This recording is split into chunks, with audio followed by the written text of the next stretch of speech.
स्वच्छ सर्वेक्षण के परिणामों में करनाल का गोल्ड अवार्ड के लिए चयन होने पर स्वच्छ भारत मिशन के वाइस चेयरमैन सुभाष चंद्र ने भी शहर के नागरिकों और तमाम सफाईकर्ताओं को बधाई देते हुए उनके सहयोग और कर्मठता की प्रशंसा की है। उन्होंने कहा कि वास्तव में साफ सफाई कोई सरकारी कार्यक्रम नहीं, अपितु जन व्यवहार का एक हिस्सा है, जिसके प्रति सभी को समर्पित रहना चाहिए। उन्होंने कहा कि कोविड के चलते स्वच्छता बेशक कुछ प्रभावित हुई थी, लेकिन अब शहर को साफ सुथरा रखने के लिए मैन पावर और सभी संसाधन लगे हुए हैं।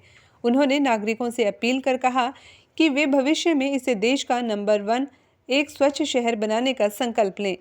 देखिए, स्वच्छता सर्वेक्षण शहरी 2021 का आज परिणाम घोषित हुआ है और ये जो सर्वेक्षण था, ये देश का सबसे बड़ा सर्वेक्षण इसको हम कह सकते हैं।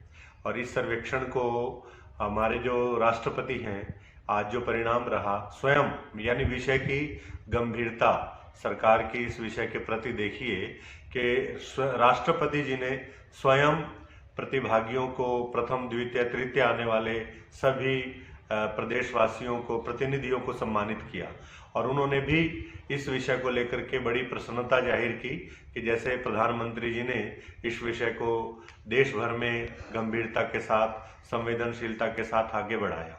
तो राष्ट्रपति जी का मैं हृदय से वंदन और अभिनंदन करता हूं इस प्रेरणा के लिए।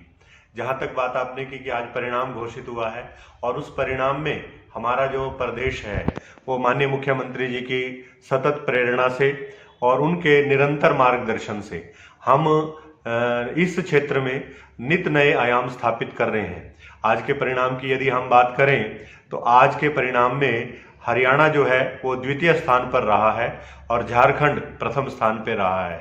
तो इसके लिए मैं जहां हमारे यशस्वी और ईमानदार मुख्यमंत्री आदरणीय श्री मनोहर लाल जी को बहुत बहुत साधुवाद और बधाई दूंगा, वहीं प्रदेश की जनता को भी और हमारे जो कर्मचारी हैं, विशेष रूप से जो हमारे स्वच्छता सैनिक हैं, स्वच्छता कर्मचारी हैं, उनको भी और समस्त अधिकारियों को इसके लिए मैं हृदय से वंदन और अभिनंदन करता हूं।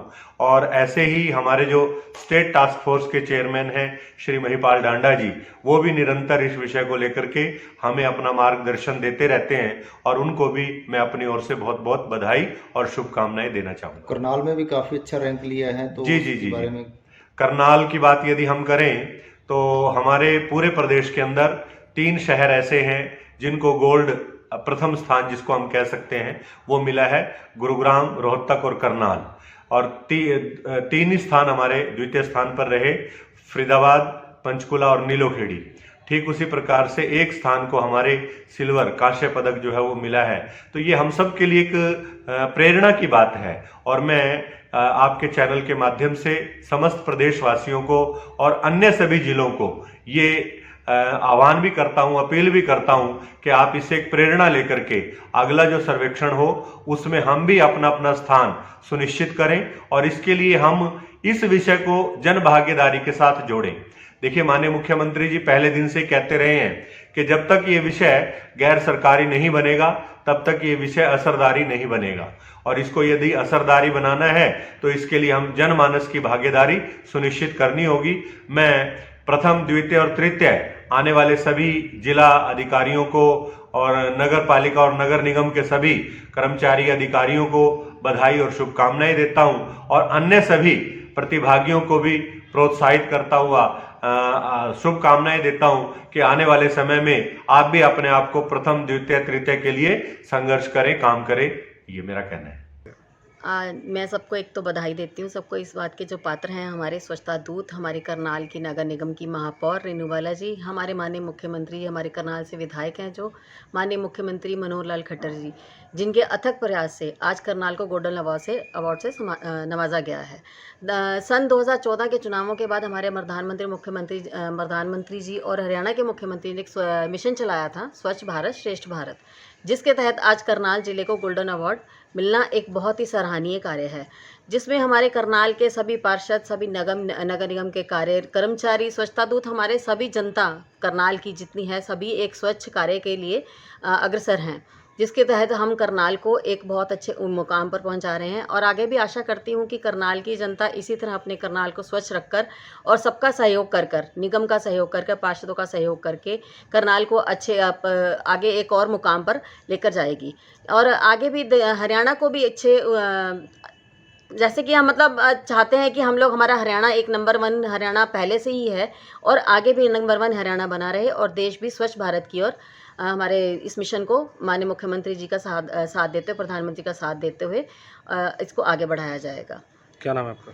मेरा नाम सोनिया पंडित। श्री आदरणीय नरेंद्र मोदी जी ने एक मिशन शुरू किया था, स्वच्छ भारत अपना भारत। उसी योगदान के तहत हमारे हरियाणा में बहुत सफाई का विशेष प्रबंध है। हम हर ज़िले में घूमते हैं, देखते हैं और जो आज करनाल में गोल्डन अवार्ड से सम्मानित किया गया है, इसके लिए मुख्यमंत्री श्री मनोहर लाल खट्टर जी का आभार व्यक्त करते हैं। साथ ही हमारे जो सफाई कर्मचारी हैं, हमारे जो भाई हैं, उनका भी उसमें अहम योगदान रहा है, वो भी बधाई के पात्र हैं। उन्हीं की सफाई व्यवस्था के कारण आज करनाल को गोल्डन अवार्ड से नवाजा गया है। क्या लग रहा है भविष्य में हरियाणा भी स्तर पर आ सकता है? हाँ, भविष्य में लगता है साफ़ सफाई को देख करके अब घर घर से कूड़ा उठता है। गाँव में भी ऐसी व्यवस्थाएं हैं कि वहाँ भी साफ़ सफाई की बहुत व्यवस्थाएं हैं। गाँव में भी हर रोज़ गलियों में सफाई होती है और हम करनाल में भी देखते हैं, सुबह 4 बजे देखते हैं सफाई कर्मचारी बाज़ारों में साफ़ सफाई करते हैं। तो पहले से बहुत ज़्यादा सुधार है। क्या नाम है आपका? मेरा नाम सुरेश कुमार। स्वच्छ सर्वेक्षण में करनाल जो है टॉप 100 शहरों में देश में आया है और नीलोखेड़ी भी जो है हरियाणा में अच्छी रैंक पे मिली है नीलोखेड़ी को। करनाल में हालांकि जिस तरीके से रैंक्स पहले आ रही थी, हमें उम्मीद थी कि हम टॉप 10 में, टॉप 20 में जगह बनाएंगे, बट कुछ कारणों की वजह से, विशेष रूप से कोविड की वजह से उसमें बहुत अच्छी रैंकिंग हम हासिल नहीं कर पाए हैं। हमारी पूरी कोशिश रहेगी कि आने वाले समय में उस रैंकिंग को सुधारा जाए। तो मुख्य कारण क्या मानते हैं सर? एक तो कोविड का मेन वजह है, दूसरा जो नाइट स्वीपिंग है इसका भी टेंडर और कॉन्ट्रैक्ट फाइनलाइज नहीं हो पाया है। सॉलिड वेस्ट मैनेजमेंट प्लांट है, उसके चालन को लेकर भी कुछ समस्याएं हैं, तो उनको समय रहते दूर कर लिया जाएगा। आगे सर क्या उम्मीद रखते हैं, आगे कैसे उसको मेंटेन करेंगे? आगे एक तो नाइट स्वीपिंग कराई जाएगी, सॉलिड वेस्ट मैनेजमेंट प्लांट है उसको सुचारू रूप से चलाया जाएगा, डोर टू डोर कलेक्शन और सेग्रीगेशन पे ध्यान देंगे और कोशिश करेंगे कि अगले साल टॉप 10 में आए।